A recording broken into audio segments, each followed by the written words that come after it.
O ano começa no Judiciário com fala em defesa da democracia. No Congresso Nacional tomaram posse deputados e senadores e elegeram as mesas diretoras da Câmara e do Senado.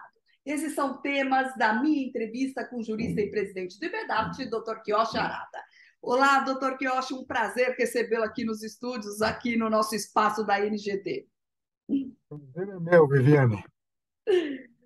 Doutor Kiyoshi, o ano começou aí, então, com a abertura dos trabalhos no Judiciário, a posse dos novos deputados e senadores e as eleições para as mesas diretoras das casas legislativas, né? A democracia foi o tema dos discursos no STF, na Câmara e no Senado. Depois dos ataques, né, de 8 de janeiro, e da minuta de golpe encontrada aí na casa do ex-ministro da Justiça Anderson Torres, as posses no Congresso e a abertura dos trabalhos na Suprema Corte mostraram aí a força das instituições. Agora é trabalho, né? Como deve se comportar o STF esse ano, doutor Kiyoshi? Lembrando que na posse do presidente da Câmara, Arthur Lira, ele pediu o fim da judicialização da política, assim como fez o presidente Lula, né? Vai ser um ano mais tranquilo, com separação dos poderes, sem judicialização da política, na sua opinião?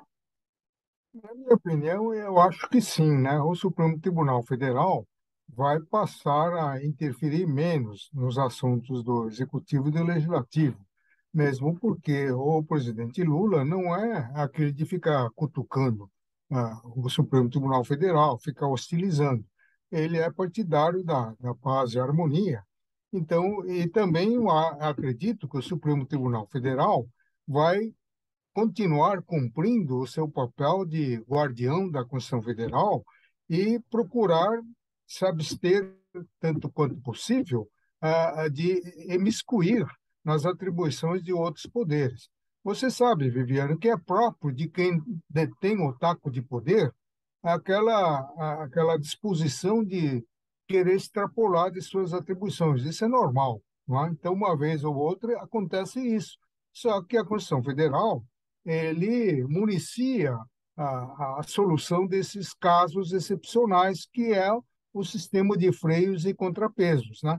Quer dizer, nenhum poder pode fazer o que bem entender sem que os outros dois poderes imediatamente intervenham, né? Então, se há algum exagero do Supremo, a culpa não é apenas do Supremo, há uma culpa dos que estão se omitindo, né? Doutor Kiyoshi, e como o senhor enxerga aí o legislativo, principalmente a Câmara, com a reeleição do Arthur Lira, o Arthur Lira que se mostrou aí forte aí, defendendo o orçamento secreto, que ele chama, na verdade, um orçamento que dá poder aos municípios. Vai continuar? Como é que fica essa questão? Agora ele já mudou o discurso para reconhecer a vitória do presidente Lula, né? E o presidente Lula, na campanha, ele estava atacando, ele chamava aquilo de como é que ele falava? É um absurdo, excrescência, né? Coisa de doido, né? E agora ele está dando mãos ao presidente Lula para tentar continuar recebendo os benefícios que o Palácio do Planalto proporciona aos deputados por intermédio do seu presidente, né? Então, ultimamente, Viviane, eu tenho a impressão que no Congresso Nacional os papéis se inverteram. O Senado Federal tem funcionado mais como órgão de representação popular em defesa do cidadão do que da Câmara. Em um tempo não muito antigo, a Câmara aprovou, assim, a toque de caixa, a prorrogação da CPMF. Quem fez a barragem, brecou essa prorrogação da execrável contribuição provisória foi o Senado Federal. E agora, recentemente, no governo Bolsonaro, o presidente da Câmara, Arthur Lira, usou do seu rolo compressor para aprovar a toque de caixa o projeto legislativo que criava dividendo, tributação dos lucros e dividendos. Ele atropelou todo o regimento da Câmara, né, mandando que o relator pusesse em votação sem prévio conhecimento dos deputados das inúmeras emendas que ele fez na calada da noite. Isso é um absurdo. Então, ele foi enviado para o Senado. O presidente do Senado, Rodrigo Pacheco, muito ponderado, muito inteligente, que entende de direito, ele botou o quê? Botou na, nos escaninhos lá do Senado e enterrou o projeto, né? Sem dúvida. Doutor Piorgi, se fala muito agora nas possibilidades de tornar inelegível o ex-presidente Bolsonaro. São 16 ações no Tribunal Superior Eleitoral. A mais avançada é a que trata da reunião com os embaixadores, quando ele fez ataques às urnas eletrônicas e ao sistema eleitoral. Há chances de Bolsonaro se tornar inelegível, na sua opinião? Tudo vai depender da disposição dos 11 ministros do Supremo Tribunal Federal de confirmar a eventual condenação, né? Se ele for condenado criminalmente, ele torna-se, ipso facto, inelegível. Assim como, se ele tiver as contas de gestão rejeitado pelo Congresso Nacional, com parecer prévio do Tribunal de Contas da União, igualmente ele vai se tornar inelegível, né? Mas isso é uma especulação, né? É. E, doutor, que eu achei a tal minuta do golpe encontrada na casa do ex-ministro da Justiça, Anderson Gomes, o presidente do PL, Valdemar Costa Neto, falou que havia decreto golpista na casa de todo mundo, nas palavras do próprio Valdemar. As pessoas achavam que ele era muito valente, meio alterado, louco, alguém que podia dar o golpe. Bolsonaro não fez porque não viu maneira de fazer. Agora vão prender por causa disso?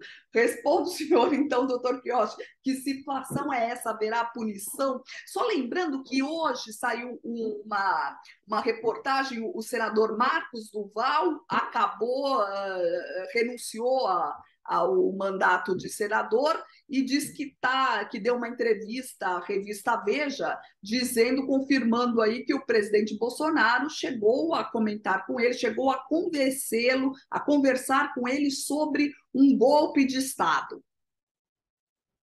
Não há nenhuma prova que vincule o presidente a essa golpe, né? Segundo explicações do, do ex-ministro da Justiça, que é Anderson Torres, né? Ele teria recebido sugestões nesse sentido, de dar um golpe, né? Então, mandaram uma minuta de como dar o golpe. E ele disse que simplesmente ignorou, só esqueceu de passar no picotador, né? Quer dizer, essa é a explicação que ele deu. Agora, é possível que no meio de tanta gente amalucada surjam sugestões de tudo quanto é tipo, né? Um pelo golpe, outro pela manutenção, outro pela rejeição do resultado, outro pelo reconhecimento das urnas, e assim por diante, né? Então, não há nada que comprove o envolvimento direto do ex-presidente nesse episódio. Perfeito. E, doutor Pioche, o Bolsonaro não se livra da pecha de genocida, não é? Depois da pandemia, agora é a crise sanitária na terra Yanomami. O ministro Barroso determinou aí que investiguem possível participação de autoridades do governo Bolsonaro em crimes de genocídio e delitos ambientais relacionados à vida de comunidades indígenas. Pode sair alguma condenação daí, doutor Pioche? Eu acho que sim, né? No começo, Viviano, você deve estar lembrado, eu não estava entendendo por que esse apelido de genocida, né?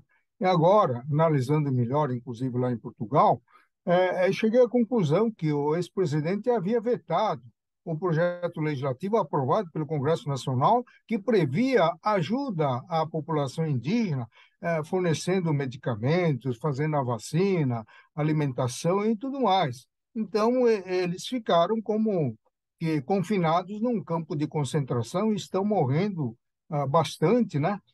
Por doença, né? Principalmente por malária, né? Falando em malária, você lembra da cloroquina, que falou tanto na Covid? Seria um remédio eficaz contra a malária. Naquela época dizia, se não faz efeito contra a Covid, isso é um remédio para a malária. Por que não usam a cloroquina lá, né? Mas o governo atual parece que tomou as rédeas para normalizar essa situação. A aeronáutica interditou o espaço aéreo para evitar o voo e o pouso de de aviões transportando garimpeiros ilegais, né? E agora o ministro Roberto Barroso determinou que abrisse um inquérito para apurar a responsabilidade dos ex-integrantes do governo anterior que se omitiram e que, notadamente, descumpriram a ordem judicial dele para fazer cessar o garimpo ilegal, o que não aconteceu. Né? Então, eu acredito que o inquérito vai resultar em denúncia criminal e em alguma condenação. Sem dúvida. Doutor Kiyoshi, terminou agora no fim de janeiro, a intervenção federal no Distrito Federal foi suficiente para restabelecer a ordem? Como o senhor avalia os trabalhos do interventor, o Ricardo Capelli? É um capítulo encerrado aí na história ou ainda precisamos ficar atentos? Vamos ficar atento, mas o interventor Ricardo Capelli, ele cortou todas as cabeças da Polícia Militar corresponsáveis por aquela invasão, né? Ele exonerou o comandante-geral da Polícia Militar, o comandante do batalhão de choque, o chefe do Departamento de Operações, o subchefe de Departamento de Operações, o comando do primeiro policiamento regional e o secretário executivo da inteligência da Secretaria de Segurança Pública do Distrito Federal. Então, os postos-chaves foram trocados, de maneira que ele deixou a Secretaria de Segurança Pública num estado, digamos, quase que perfeito, né, para continuidade da sua ação de prevenção contra o crime, né?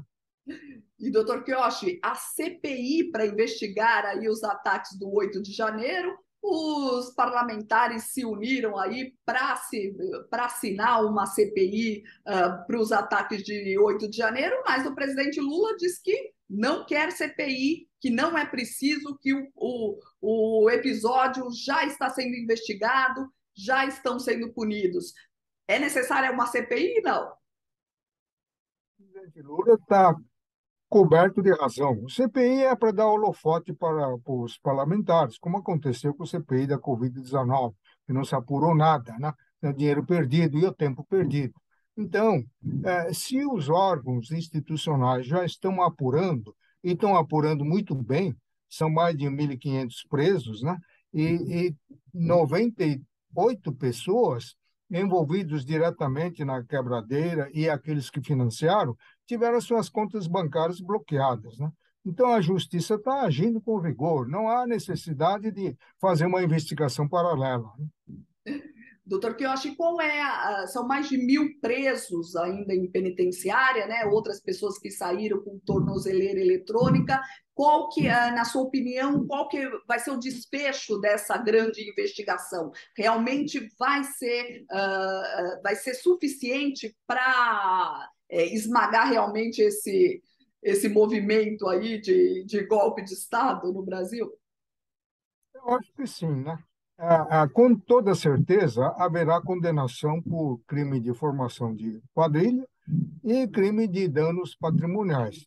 Quanto ao atentado ao Estado Democrático de Direito, é, enquadramento no artigo 359-L e M do Código Penal, que é tentativa de golpe de Estado, tentativa de destituição do presidente da República, isso vai depender do que for apurado na investigação policial.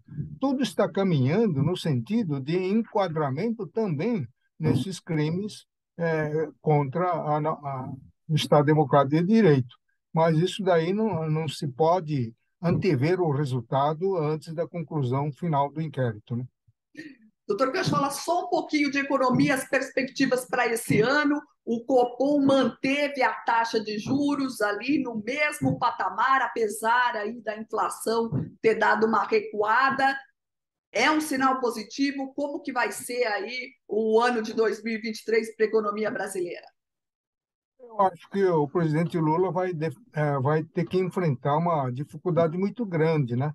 Porque se houve a remoção do obstáculo constitucional para pagar R$ 600 para cada um dos 30 e tantos milhões de brasileiros, eh, por si só isso não vai fazer aparecer a fonte de custeio. E a fonte de custeio por via tributária este ano é impossível. Então ele vai ter que lançar mão do quê? do crédito público. Então, ele vai aumentar o limite de endividamento, que, segundo os dados oficiais divulgados recentemente, em 2022, fechou com 73 e alguns quebrados do PIB brasileiro. Eu estava esperando mais ou menos 80% do PIB, até que deu pouco, né?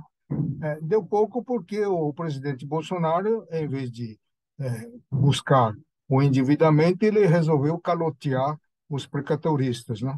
Então, não sei se isso é um mal menor ou um mal maior, né? Então, e o presidente Lula vai ter que lançar mão do crédito público para cobrir esse contingente de 34 milhões que vão continuar recebendo 600 reais por mês.